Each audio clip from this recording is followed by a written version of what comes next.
What's going on there, everyone? Well, the other day I put out a video of a girl who was in a hoax hate crime. She claimed that three white kids held her down and cut her dreadlocks off, which has been recently debunked as a hoax. But here's a little bit of an update, because now you can see why a lot of people don't believe these um, hate crime stories as much as, people should. But there are reasons why a lot of people don't. And personal gain seems to be one of the biggest reasons that these hate hoaxes are committed in the first place. But let's get into the story. Reporter behind false dreadlock story promoted family's beauty products before viral hate crime allegation. Well, that's stunning. Let's get into the story. The local reporter who first pushed the hoax that white boys pinned down a 12-year-old black girl and cut off her dreadlocks advocated for laws protecting the hairstyle hours before the supposed attack. The reporter also used the claims by the Virginia girl's family, which runs a natural cosmetics company that the reporter had previously promoted on air, as justification for the laws.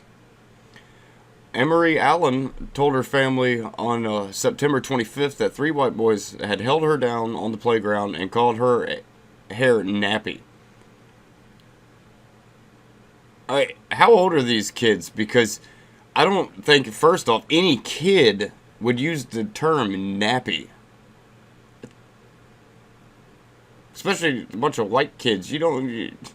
Nappy is not really a word I would see them using often at all. But I know that's pointless. Allen also said the boys called her ugly and an attention seeker. Well, attention seeker, possibly. Ugly, I don't think she's that ugly at all. Earlier that day, WUSA 9 reporter Micah Turner,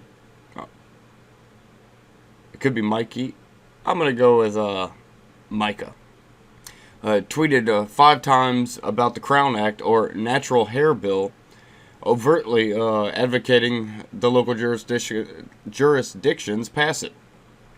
Thank you for being a trailblazer, she told a politician who introduced the bill in Montgomery County, Maryland. I hope Prince George's County, I live in Prince George, they live in Prince George's, plural, County, Maryland, is next.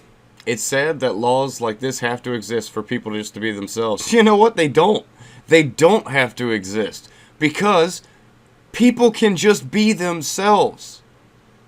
Everyone's trying to get so many laws enacted. Do you realize you're making it to where other people can't be themselves with all these laws? Seems to be a common left-leaning thing nowadays, is let's just make all the laws.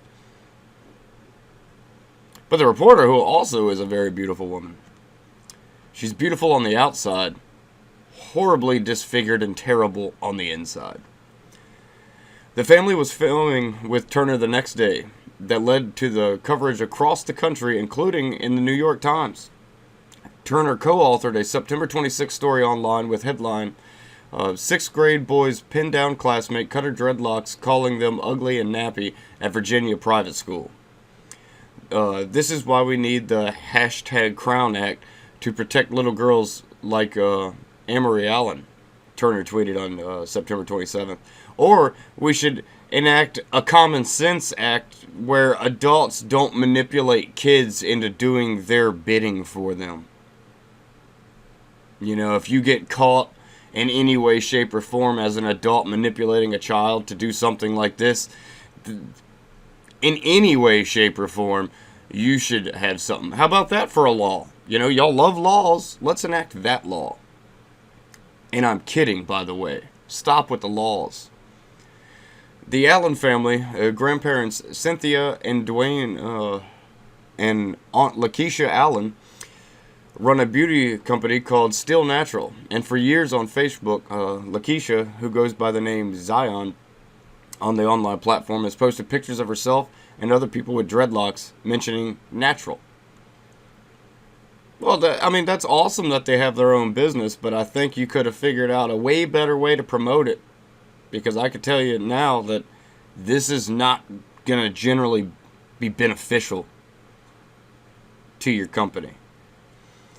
Turner promoted the Allen's cosmetic line in a September 2018 news segment and an accompanying article headlined "Domestic Violence Survivor Develops Cosmetic Line to Inspire Others." You love how they use victimhood as promotion. It seems to be, to me, a strictly left-leaning thought process. The playground assault article did not mention an existing relationship between the reporter and the subjects, which, as a journalistic person, for full disclosure, why wouldn't she have done that? It makes no sense. 3 boys cut Emery's dreadlocks on September 23rd, but she did not tell anyone what happened until September 25th, according to the story. The Washington Post reported that that came after Lakeisha questioned her about why her hair was different. "I hate that we had to tell you about it just days after I got real about hair discrimination," WUSA anchor Leslie Foster said, adding that the boys should be ashamed for the rest of their lives.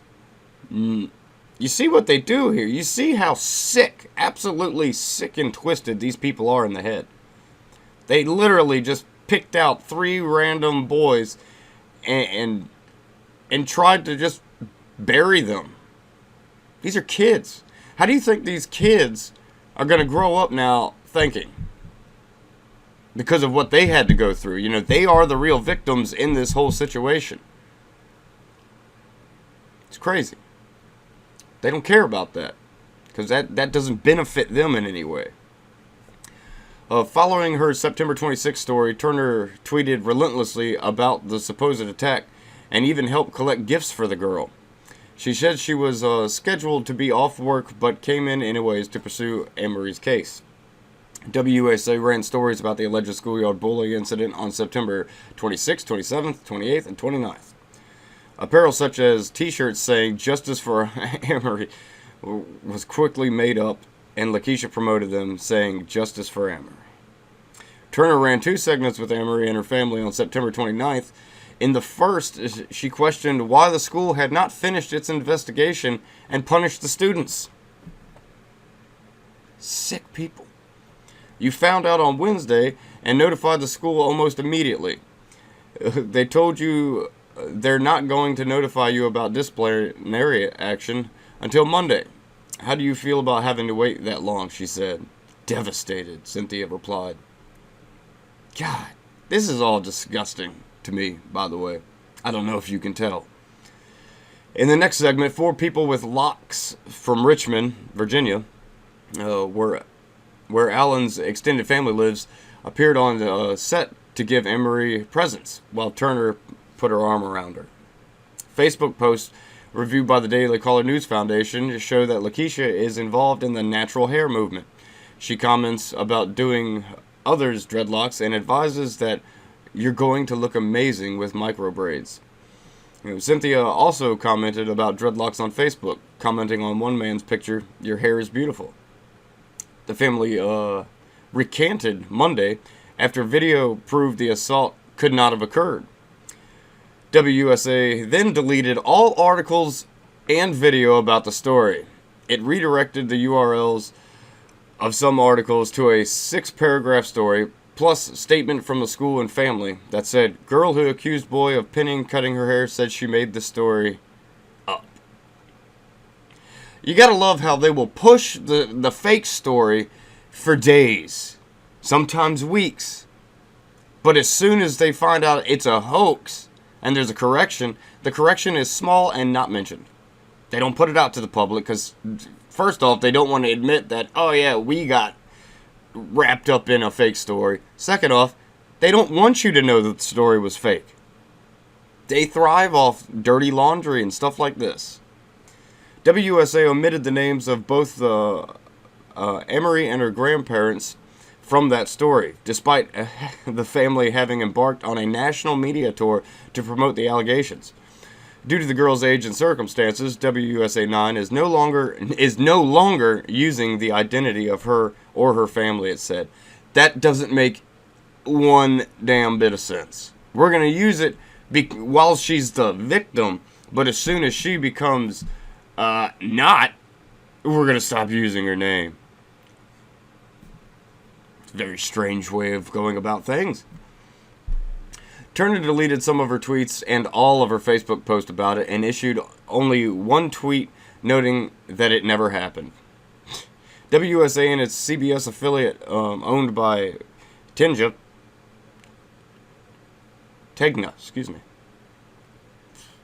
station manager Michael Valentine did not explain to the DCNF why it would heavily promote the identity of a family when they were accusing others of racism, but conceal their identities when the story became them falsely accusing others. Yeah, exactly. That's very odd. The digital headline question did not include appropriate attribution, and we have corrected that, he said, but otherwise gave no indication that the news outlet believed it made errors in judgment.